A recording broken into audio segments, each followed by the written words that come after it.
I'm John Alexander, and I started with the Denver Voice back in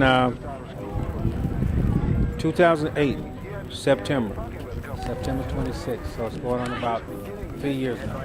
I had been doing drugs and selling my artwork. Right away, you walk right out the door, after orientation, and right away, you can feel a sense of pride and dignity and respect, because there are people here that really do have concern about how are you doing, what are you doing, are you okay?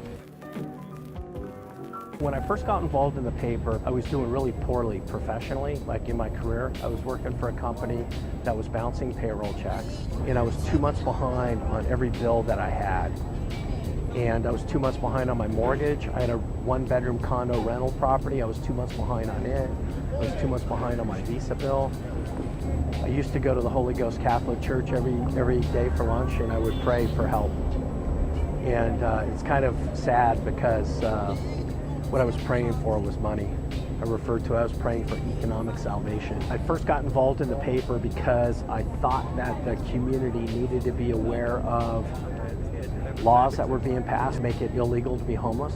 Here we went into this thing to really kind of communicate homeless issues to the community that's not homeless, poverty issues. We just wanted to make everybody aware of what was going on.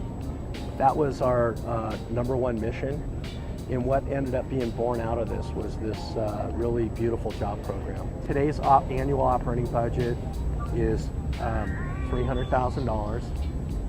We average absolutely 15,000 papers a month.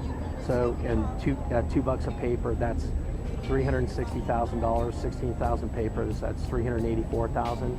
So what it takes for us to run The Voice, we put 128% of every single dollar into our program's pockets.